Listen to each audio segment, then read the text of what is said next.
We'll carry straight on. So with Dorte Nielsen, Berit Gorten-Nielsen, Julia Poliskanova, Oscar Bonte. Vous pouvez venir et vous installer. Je vais vous présenter comme il se doit.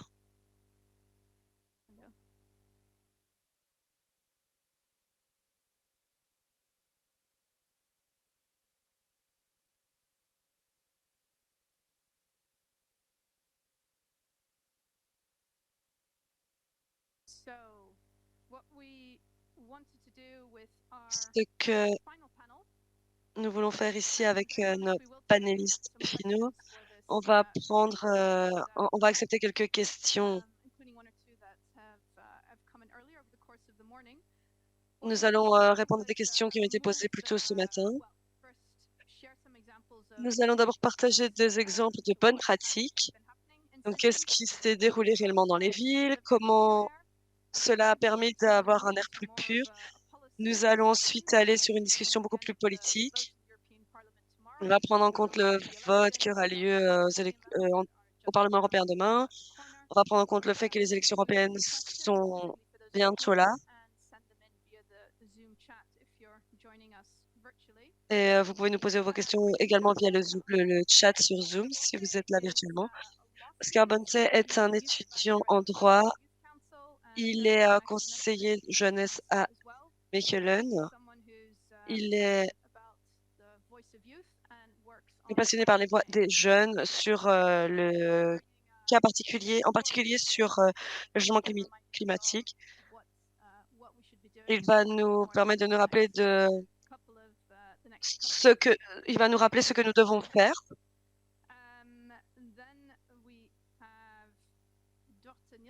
Ensuite, nous avons Dorte Nielsen à côté d'Oscar. C'est directrice exécutive à Eurocity. Elle chapeaute plus de 1000 villes. Elle sera là pour donner des exemples d'actions positives au sein des villes membres.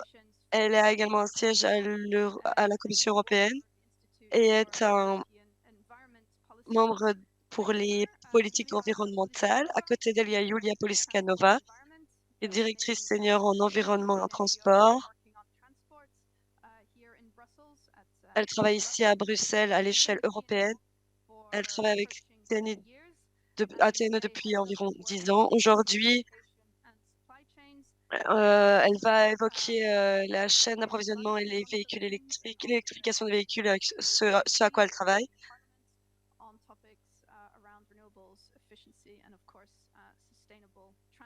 On va également parler des transports durables. Et enfin, Yaxel Kizil, vice-directeur sur les politiques climatiques à l'hôtel de ville de Varsovie. Il a été impliqué dans de nombreuses thématiques là-bas, également à la planification spatiale, les politiques climatiques. Et actuellement, il regarde le travail de la ville en termes d'efficacité énergétique. Il est là pour nous donner des exemples du terrain.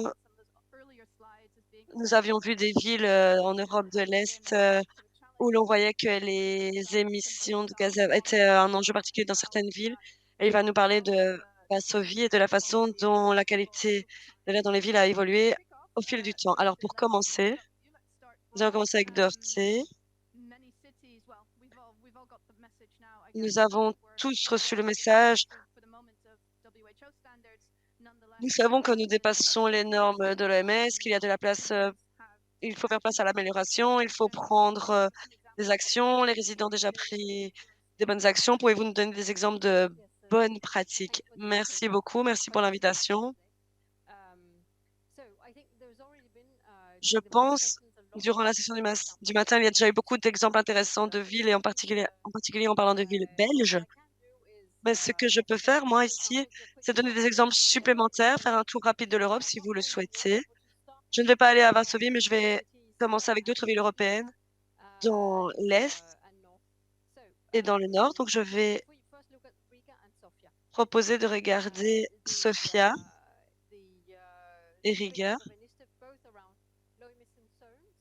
il y a des zones de basse émission dans ces villes et on a réussi à limiter, on va dire, les émissions dues, à la façon dont les personnes chauffaient leur maison. Les mesures que les villes prennent sont assez similaires, surtout lorsqu'on parle des zones de basse émission, que nous voyons de plus en plus souvent. Je sais que Julia qui travaille, pour Londres aussi, l'ancien maire de Londres avait lancé, une des zones les plus grandes de basse émission en Europe et il y a une attention politique énorme à l'époque et c'est intéressant de voir comment, ces zones deviennent assez courantes et on se rend compte que c'est assez important pour que les villes puissent, solutionner ces problèmes-là et donc Riga, ici, a mis des stations de surveillance de la qualité de l'air, dans et autour de la ville.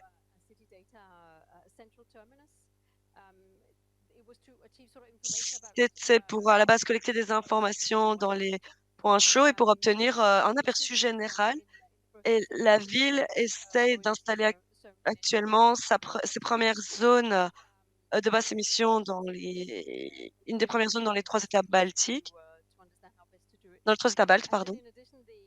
En addition ici, Riga se concentre sur le système de chauffage que les gens utilisent pour leur maison et tente d'installer de nouvelles réglementations pour différentes parties de la ville. Par exemple, dans les zones avec les plus hauts niveaux de pollution de l'air, les personnes ne peuvent plus utiliser d'énergie fossile pour chauffer leur maison, alors quand d'autres méthodes sont possibles pour appliquer.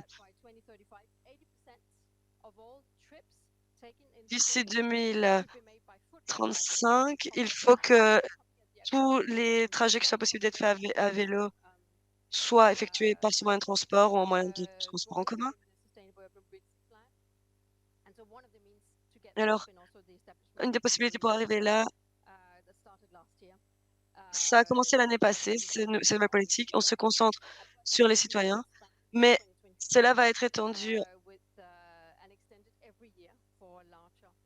pour que les paramètres de la ville soient respectés. À Sofia, la capitale bulgare, il y a également des actions qui ont été prises pour la pollution de l'air et le réchauffement. Et en 1er janvier 2025, le charbon de bois ne pourra plus être utilisé pour réchauffer les maisons. Si vous allez dans le sud de l'Europe, par exemple à Milan, nous avons un exemple, une histoire à succès. C'est une histoire de changement radical. On commence avec Madrid en 2023, donc l'année passée. Pour la première fois, la ville a pu respecter les normes requises par l'Union européenne après un effort de 10 ans pour parvenir à rentrer dans les cases. Et on parle ici vraiment du seuil pour le dioxyde d'azote. Et ça a été fait grâce à un plan ambitieux de qualité de l'air. Ça se concentrait sur la promotion des transports publics. Tout le centre urbain a été transformé en zone à basse émission.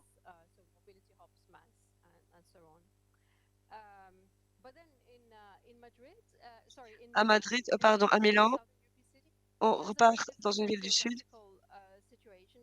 La situation géographique est assez différente. Je ne suis pas ici pour pointer du doigt, mais je veux souligner plutôt les efforts qui ont été faits pour améliorer la qualité de l'air. Mais ce que je dois dire ici, en raison de, en raison de l'agriculture, de l'activité industrielle, des conditions météorologiques, la ville a été polluée, a vu un pic de pollution de l'air. Et c'est une des villes qui bat les records en termes de morts par an. Alors, Milan va prendre des mesures encore plus strictes pour bannir les voitures du centre. Et les derniers exemples, je vois des villes qui ont des mesures ambitieuses pour l'avenir et qui n'attendent pas que l'Union européenne mette en place des régulations. Par exemple, à Paris, il y a également un plan de qualité de l'air qui n'est pas encore en place, mais qui prendra forme en 2025. quality targets in 2030, complete compliance with the EU air quality targets, and 2035 compliance with the WHO. L'objectif est de, d'ici à 2025, respecter les normes de l'OMS. Merci beaucoup. C'est bien d'avoir des exemples concrets, en particulier. Je ne sais pas si vous avez entendu. Nous allons nous tourner vers Tchèque. Vous avez parlé de Varsovie. Comme vous l'avez dit, nous avons entendu ce matin qu'en Europe de l'Est, la qualité de l'air était particulièrement dégradée.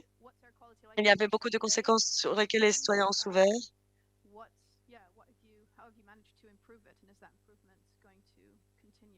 Quelles améliorations allez-vous mettre en place pour continuer sur cette bonne lancée?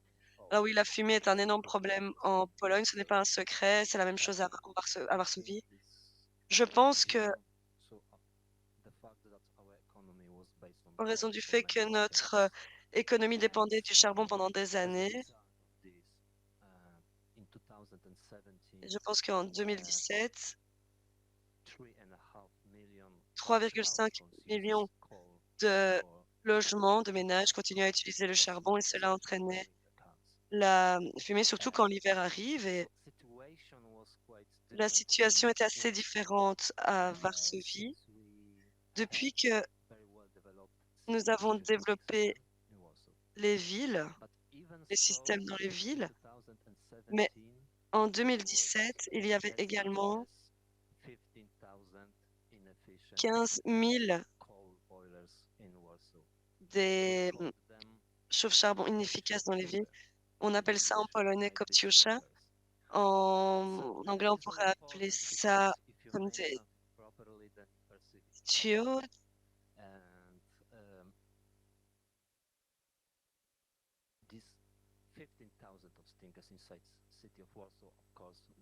La ville de Varsovie a entraîné beaucoup de fumée pendant l'hiver et je pense qu'en 2018, durant les élections locales, le nouveau maire de Varsovie a dit qu'il allait améliorer l'air en priorité. Donc, il a mis en place des programmes anti-fumée en 2018 et ces programmes anti-fumée se sont appuyés sur 3 piliers: l'éducation, les lois et les subsides. Je vais commencer avec les lois, la législation. Donc, nous avons adopté des résolutions anti-fumée en 2017 et dans ces résolutions, on parlait des parlements. Ils ont voté pour bannir ces stinkers, comme dit en anglais, on voulait diminuer le nombre de ces dispositifs dans les villes. On voulait passer de 15 000 à 0.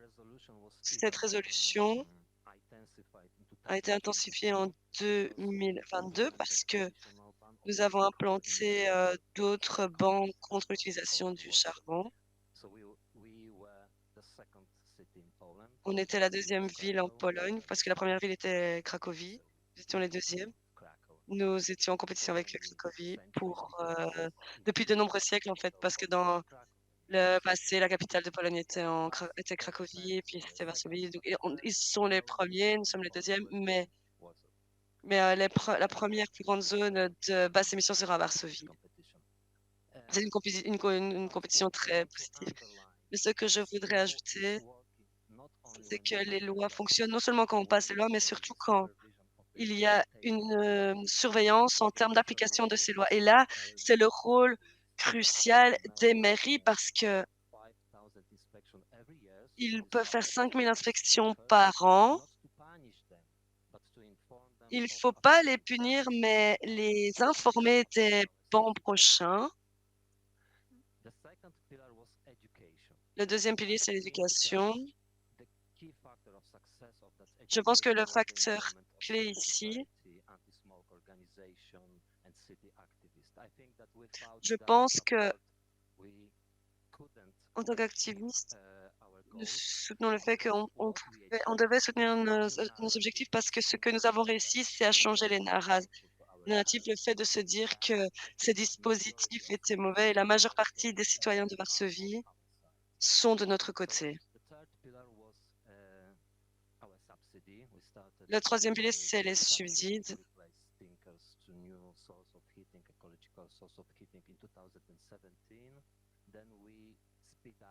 Nous avons accéléré les procédures en 2019.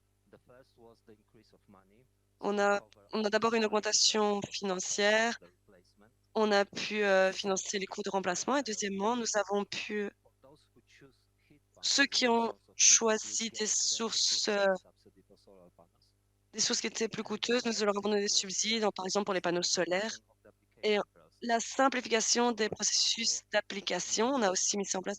Par exemple, pendant la pandémie, la seule chose que vous deviez faire pour obtenir des subsides, c'était de nous appeler. Alors, nous avons fourni 5 000 subsides de 2019 à 2023. Et le nombre total de stinkers à Varsovie a diminué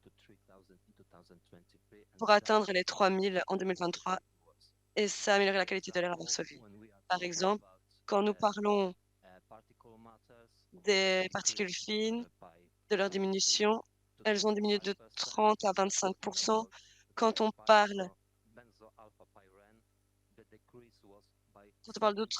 des benzoapyrènes, elles ont diminué également d'un certain pourcentage. Et pour terminer mon histoire, ça c'était la bonne nouvelle. La mauvaise nouvelle, c'est le dioxyde d'azote parce que le nombre de cas est toujours au même niveau. Il diminue pas. C'est pour ça que le dioxyde d'azote, cette concentration est encore au-dessus des seuils autorisés. Ça, c'est le plus grand enjeu pour nous. Et donc, le Nous défi devons introduire des principal zones à basse est émission de mettre en place ces zones de pour basse éliminer émission pour éliminer et réduire, si possible, les voitures. Très bien, merci beaucoup. C'est un exemple très clair. Vous avez beaucoup travaillé sur les systèmes de chauffage. Maintenant, vous vous attaquez au transport. L'étape suivante est claire. Julia, c'est très bien pour vous introduire, puisque vous parlez justement de campagne de réduction de l'utilisation des voitures dans la Clean Cities Campaign. Quel progrès pouvez-vous communiquer? Est-ce que vous êtes sur la bonne voie? Que pouvez-vous nous dire sur la question? Très bonne question, merci. Merci de m'avoir invité à cette conférence. Les villes, c'est là où les choses se passent. Les laboratoires de solutions innovantes. Quand j'ai travaillé pour maire de Londres, j'étais très surprise de voir l'énergie avec laquelle on avançait. Et je suis à Bruxelles depuis 3 ans. Et l'on voit aussi que les choses vont plus vite si l'énergie et la résolution sont là. On voit qu'avec des actions, on peut arriver à une neutralité carbone et une transition juste. Il y a beaucoup de projets en Europe. On a vu des villes comme Manchester, Milan, Varsovie pourraient réduire leurs émissions de 90% d'ici 2030 en mettant en œuvre des mesures qui existent déjà sans réinventer la roue. Il faut simplement accélérer l'électrification du parc des voitures, du parc automobile, et mettre en avant les transports en commun, surtout. Donc, je voudrais pouvoir apporter différents commentaires sur ces questions. On voit 2 tendances positives à travers les villes. Que déjà, il y a eu un progrès dans la réduction du nombre de voitures. C'est quelque chose qui se fait doucement, silencieusement, on ne s'en rend pas forcément compte. Mais regardez, Bruxelles, Londres, Paris ont le nombre de véhicules privés a stagné, voire a diminué. À Paris, il y a même des endroits où il y a plus de bicyclettes, vélos que de voitures qui passent à certains endroits. Donc, vraiment, c'est une tendance qui existe. Il y a évidemment une diversité au sein du continent. L'Europe de l'Est et le sud de l'Europe ne sont pas au même point non plus. Mais autre tendance que l'on a constatée, c'est qu'on voit de plus en plus de véhicules électriques. Beaucoup de villes mettent en place soit des politiques, soit des sanctions en ce sens. Exemple qui me tient à cœur pour l'accélération de l'industrie logistique, des secteurs logistiques, c'est-à-dire des véhicules commerciaux qui seront toujours là, qui ne vont pas disparaître.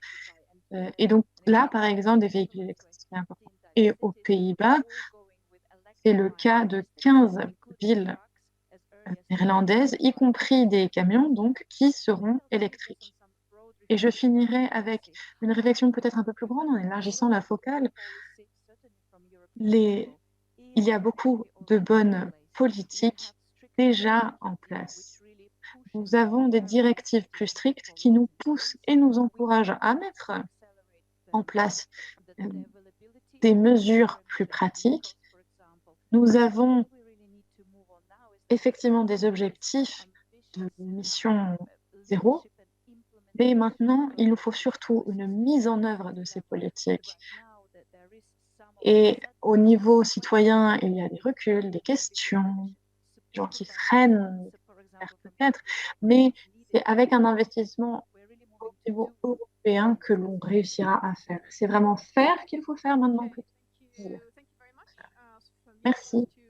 Merci beaucoup pour ces tendances encourageantes et concrètes.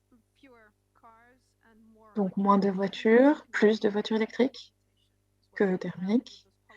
Et maintenant, la mise en place de ces mesures qui ont déjà été décidées, mais maintenant, il faut s'assurer qu'on avance comme Varsovie, voir comment on avance et s'assurer que l'on avance. Oscar représentait la jeunesse au sens large. Pourquoi est-ce que la qualité de l'air dans les villes devrait être un sujet d'actualité, ou peut-être même avant? Est-ce que c'est un sujet qui est dans votre agenda, qui figure sur votre agenda? Et sinon, pourquoi pas? Eh bien, d'abord, merci pour cette invitation. Je suis contente de voir que les jeunes sont invités à prendre part aux discussions. Et c'est beau de voir autant de monde qui parle d'un sujet aussi important. Je viens de Mechelen, c'est en Flandre, Ligne, et les jeunes sortent dans les villes, vivent dans les villes, étudient dans les villes, utilisent les services des villes. Donc évidemment, le problème de la qualité de l'air les touche profondément. Et les recherches montrent, comme on l'a vu ce matin, que les enfants sont profondément touchés par la qualité de l'air. Par ailleurs, il y a une corrélation très forte entre le développement de l'asthme et la pollution, l'obésité même et la pollution. Donc évidemment, c'est un sujet qui tient à cœur des jeunes, qui touche particulièrement les jeunes, et c'est pour cela qu'il est logique d'inviter les jeunes à parler, à prendre part aux actions. Et peut-être qu'on ne fait pas le lien direct avec la qualité de l'air, parler, mais plus d'espaces verts, plus de transports en commun, tout cela permet d'avoir des bonnes infrastructures. Ce matin, je suis venue à vélo à Bruxelles et ce n'est pas si simple, tout de même. Donc pour moi, des villes saines, ce sont des villes qui ont une bonne qualité de l'air et qui assument les responsabilités au niveau politique pour les générations actuelles et les générations à venir. Très bien. Oui, c'est vrai que nous avons vu ce matin que la qualité de l'air pouvait venir de bien des facteurs comme les espaces verts. Est-ce que la qualité de l'air est présente, dimension, chez les jeunes? Est-ce que cela fait partie d'une sorte de liberté politique? Est-ce que vous pensez que vous peut les impliquer au niveau politique justement pour ça? Oui, je pense qu'avec Curious Another 2018, on a eu plusieurs dizaines de milliers de participants. Donc, les jeunes sont prêts à s'engager pour le changement climatique, pour l'environnement, pour l'air pur, et plus indirectement, si vous regardez le ministère des Transports publics, le ministre flamand a dit que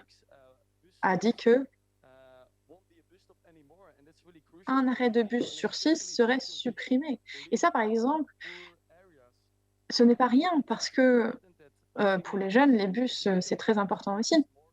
Et donc, s'il y a plus de débats publics, alors on en bénéficiera tous. Question générale pour cette table ronde. Vous avez parlé de bonnes pratiques, Varsovie en particulier. Il y a d'autres exemples que Julia vous pourriez donner. À quel point est-ce que ces exemples sont connus, reconnus et partagés à qui de droit? Et j'imagine que, par exemple, pour les citoyens, est-ce que vous avez une idée de l'importance de l'information? Est-ce qu'il y a des exemples qui ont mieux fonctionné que d'autres? Et d'exemples concrets comme les zones de basse émission plutôt, qui suscitent toujours le débat, même si on sait qu'il y a des bienfaits prouvés. Je vais commencer parce que le 1er juillet, nous mettrons en place la première zone de basse émission à Varsovie. Et nous avons eu beaucoup de conversations sur le sujet parce que nous faisons partie de différents programmes, d'initiatives. Donc nous pouvons échanger avec nos collègues, nos homologues à Londres, pour savoir comment est-ce que leurs informations ont été menées, comment est-ce qu'ils ont informé le public, mais surtout comment est-ce qu'ils ont montré les effets positifs de ces zones. Et l'expérience de nos villes est donc très importante pour que l'on reconnaisse que ces exemples fonctionnent. Vous diriez que c'est utile et que c'est partagé. Vous avez cet exemple avec Londres, vous avez appris notamment de l'expérience de Londres. Oui, tout à fait. Et c'est pareil pour la campagne de sensibilisation relative à la fumée et à notre programme que nous avons commencé 5 ans plus tôt que prévu. C'est parce que nous avons parlé avec la ville de Cracovie pour savoir ce qui avait fonctionné, ce qui n'avait pas fonctionné, savoir en fait comment adapter. Oui, quelques mots. Je voudrais vraiment mettre en avant le fait qu'il n'y a pas un manque de politique efficace. Il y a un manque, en revanche, de mise en œuvre et d'engagement politique efficace. Et il y a différentes plateformes, LTS, Civitas, évidemment, qui échangent beaucoup, qui échangent ces bonnes pratiques. Mais ce que je dirais, moi, par rapport aux citoyens et à leur lien personnel avec ces politiques, c'est qu'il faut inclure les gens jeunes, ceux qui sont les plus touchés, pour qu'ils puissent concevoir eux aussi les mesures. Parce que plus on communique vite, mieux on aura des réponses. Et moi, par exemple, j'habite à Uccle et on me disait non, mais si tu dis ce que tu fais comme métier à tes voisins, ils vont finir par te jeter des œufs sur la façade. Et oui, d'accord, c'est vrai que c'est parfois désagréable à entendre, mais en même temps, on peut expliquer aux gens ce qu'ils peuvent faire d'un point de vue individuel pour que ça se traduise de façon plus grande à l'échelle de la ville entière. Bonne chance. Nous avons commencé, nous aussi, une équipe de travail sur les zones de basse émission. Et dans notre réseau de 200 villes, on parle d'apprendre, de partager. Voilà, c'est un apprentissage mutuel. Les transferts de politique d'une ville à une autre, ce n'est pas une chose aisée. Il y a toujours des ajustements à apporter, des contextes locaux. Et donc de la contextualisation. On ne peut pas simplement importer quelque chose d'une ville à une autre. Et donc, il faut garder en tête l'idée que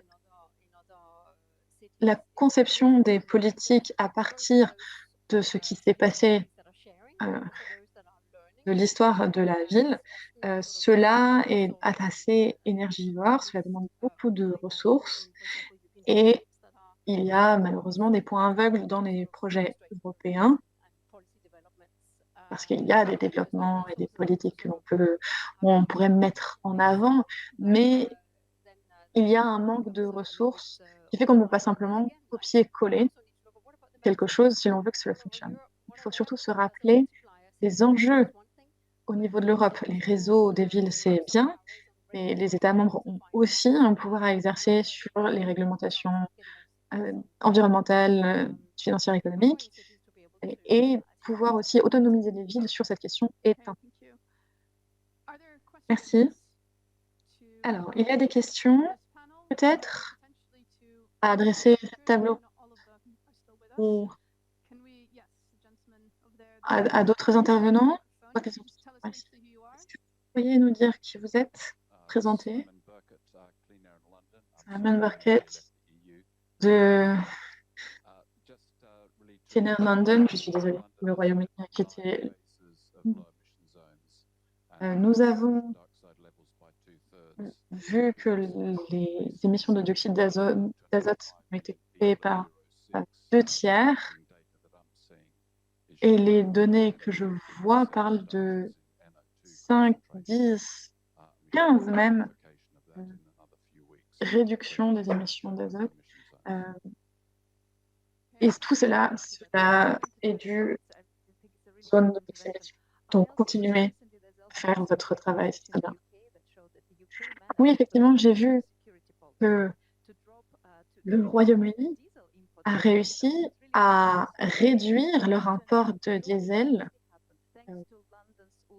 depuis la Russie, et tout cela grâce aussi aux zones de basse émission, notamment parce qu'il y a un moteur de changement au niveau européen, nous parlons tous le même langage. Et c'est bien d'avoir de bons exemples à montrer, ne serait-ce que aussi sur la dimension de la sécurité, pas seulement de l'environnement. Oui, je voulais dire que l'association flamande pour l'environnement a montré que les villes les moins riches étaient les plus touchées. Donc, de notre côté, pour le Conseil de la jeunesse, nous pensons que les zones de basse émission, c'est bien, mais qu'il ne faut pas laisser de côté les zones les moins favorisées. Par exemple, Woluwe-Saint-Pierre ou Saint-Josse. Saint-Josse, c'est un quartier où on est 3 fois moins riche qu'à Woluwe-Saint-Pierre. Et donc, pouvoir mettre ça en avant, c'est très important parce qu'un nouveau cas d'asthme sur 3 est dû au dioxyde d'azote. Et cela doit donc être retenu en même temps que les mesures sur le transport. Oui, c'est très bien. On a parlé de l'étude déjà mentionnée plusieurs fois ce matin qui parlait d'une transition juste à assurer. Ça a été suggéré ce matin que la qualité de l'air la plus médiocre était toujours dans les quartiers les plus défavorisés et donc qu'il fallait vraiment s'attaquer à ce problème. Ce ne sont pas les plus défavorisés qui vont acheter des nouvelles voitures électriques. Est-ce que vous auriez un commentaire pour justement cette transition juste, l'exemple réussi à les mettre en place? Alors nous, ce que l'on essaye de faire de notre côté, je suis tout à fait d'accord avec vos remarques, il est absolument essentiel d'avoir une perspective plus large sur l'investissement à fournir dans ces mesures-là. Et on peut aussi s'attaquer à ce problème en s'appuyant sur les gens qui peuvent assumer financièrement ce changement. On parle par exemple de SUV qui sont de plus en plus larges, mais on n'a pas besoin d'un tank pour aller jusqu'à un supermarché. Quand on est dans une ville, pourquoi est-ce qu'on a besoin d'un pick-up? Ça n'a pas de sens. Et c'est pour cela aussi qu'une politique au niveau européen, encore une fois, cela permettrait de changer les règles sur la taille des voitures, les dimensions, de manière à ce que les espèces de tanks ne puissent pas être immatriculés de la même manière. Et cela permettrait donc de changer aussi par rapport à la taille, par rapport au poids des véhicules, qu'il y ait une différenciation aussi sur les prix des places de parking, par exemple, en fonction des émissions que vous relâchez.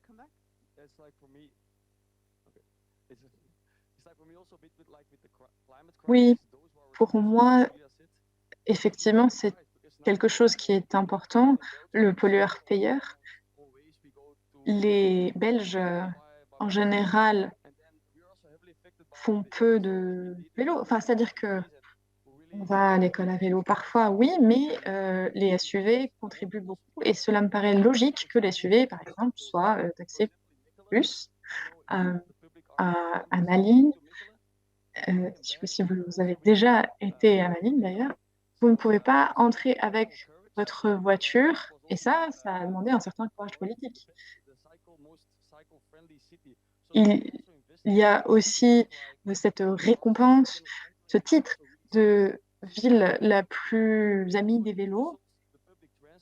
À Bruxelles, le transport public pour les étudiants, c'est seulement 12 € par an et on peut utiliser le métro, le tram, les bus pour 12 €.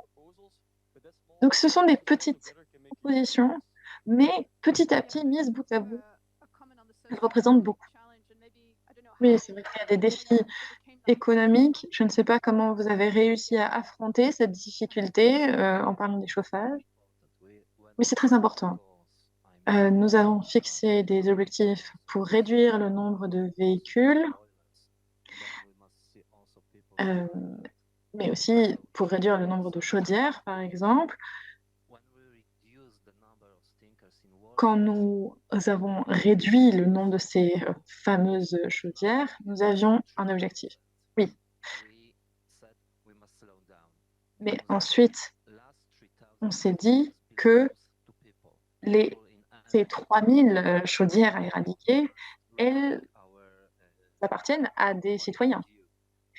Donc maintenant, on va se mettre à leur place. Le plus important pour eux, c'est de remplacer la chaudière terrible. Et comment est-ce que ça marche? Eh bien, avec la rénovation du système.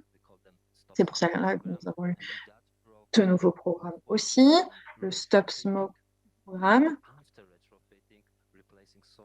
où, là encore, avec les travaux apportés aux différents bâtiments, nous avons pu donc modifier le système de chauffage. Et je pense qu'on peut faire de même quand il s'agit des véhicules et des zones de basse émission, c'est-à-dire que doit aider les personnes les plus défavorisées, voir en fait comment cela les touche directement. Et à Varsovie, le défi est de taille. Et sur l'aspect de l'énergie et de la pauvreté, c'est un des aspects principaux, effectivement. l'activisme, c'est une chose, mais avant cela, on a déjà vu des États membres qui essayaient de cibler leurs efforts.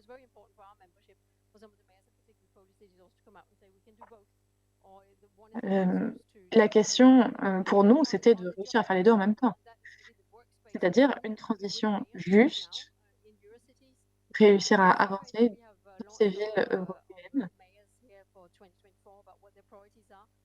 réussir à identifier les priorités, donc le logement par exemple, la pollution, et réussir à les lier. Et c'est comme cela qu'on arrivera à élaborer une transition juste et équitable.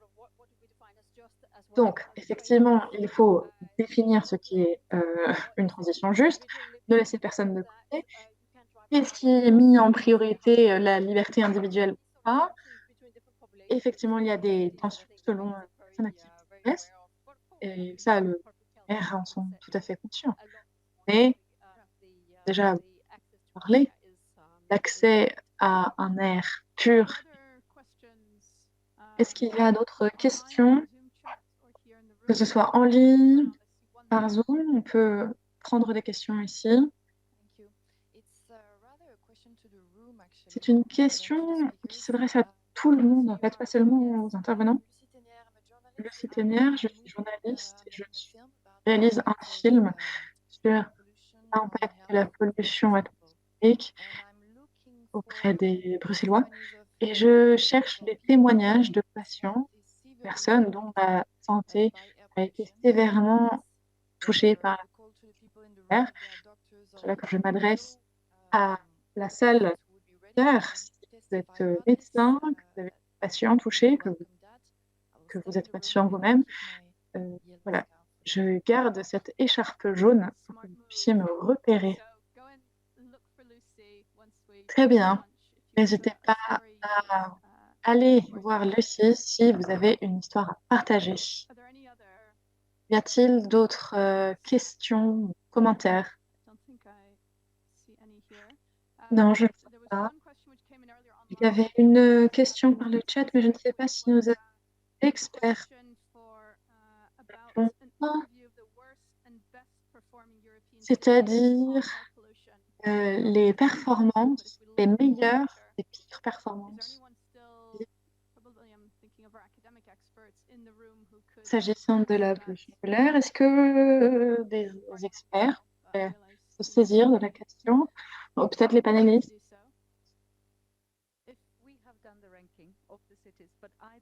Oui, nous avons effectué un classement, mais j'avoue que je n'ai pas tous les éléments en tête. Néanmoins, je peux partager ces informations. Après, vous pouvez les trouver sur notre site. Le classement est fait à travers l'Europe sur la pollution de l'air. Très bien, donc n'hésitez pas à aller sur le site ETMI. Et voilà, vous pouvez trouver le classement en ligne. Est-ce qu'on peut avoir un micro?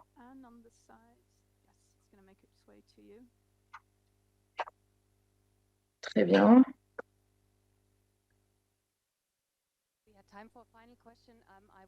Oui, question finale. S'agissant de la complexité des choses, des liens établis déjà entre le changement climatique avec les vagues de chaleur et la pollution de l'air. C'est un problème majeur. L'évaluation confirme qu'il y a beaucoup plus d'impact. Mais maintenant, s'agissant des mesures,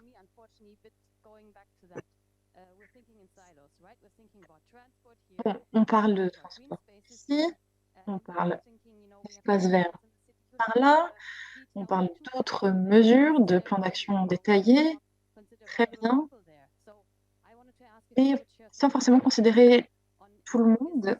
C'est pour cela que je voulais savoir s'il y avait des bonnes pratiques à partager de façon à intégrer toutes les dimensions, c'est-à-dire ceux qui travaillent en urbanisme, ceux qui sont touchés par ces maladies, ce genre de choses. Voilà, merci.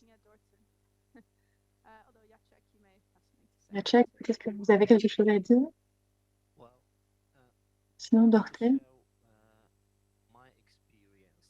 Alors, mon expérience personnelle, c'est que quand on veut collaborer avec d'autres parties prenantes, d'autres acteurs, il y a toujours une sorte de défiance entre la société civile et le gouvernement. Et donc, la question, c'est de réussir à gérer cette défiance. Et ce qu'on a réussi à faire à Varsovie, c'est d'inviter des acteurs des associations, de la société publique, donc, pour gagner et mériter leur confiance. Comment gagner la confiance des jeunes, des associations, de la société civile? Eh bien, en leur donnant une plateforme pour qu'ils puissent influencer directement l'élaboration des politiques. C'est peut-être peu dit comme ça, mais ça leur donne le pouvoir de décider, d'influencer ces décisions. Quand on a parlé d'éradiquer le charbon, c'est venu des associations qui voulaient en fait interdire l'utilisation du charbon. Et c'est petit à petit que l'idée s'est frayée un chemin jusqu'au Parlement. Le vote a pu avoir lieu et c'est un exemple parlant. C'est une idée qui vient de la société civile, qui a pu l'exprimer sur une plateforme et ensuite cette idée s'est concrétisée et maintenant c'est partie de la réglementation. Très bien. Je serai brève. Je ne sais pas si vous connaissez la ville de Utrecht. C'est un exemple que j'aime beaucoup. Il y a 10 ans, la ville a décidé qu'elle serait une ville santé. Et en 10 ans, elle est complètement transformée. Parce que toutes les politiques ont été menées, que ce soit environnementales, climatiques, économiques. Et donc, la ville a été transformée. Et c'est une dynamique. Elle est particulièrement enthousiasmante, en fait, cette ville, de voir à quel point on peut avoir des ambitions politiques et on peut réussir aussi à mobiliser tous les acteurs en ayant des objectifs à long terme et en impliquant tous les secteurs possibles. Et c'est une ambition qui est tout à fait liée à l'idée d'une ville vivable et agréable à vivre. Je resterai court. Nous donnons des conseils au gouvernement sur le changement climatique, par exemple. Et ce que nous faisons, c'est que nous invitons des experts à parler de ce sujet, donc le changement climatique, le logement, la transition juste, la qualité de l'air. Et voilà, c'est ce que nous essayons de faire à notre échelle. Voilà la santé mentale, voilà l'environnement. Mais cela pourrait se traduire aussi avec les espaces verts, etc. C'est-à-dire que nous essayons vraiment de tout lier petit à petit.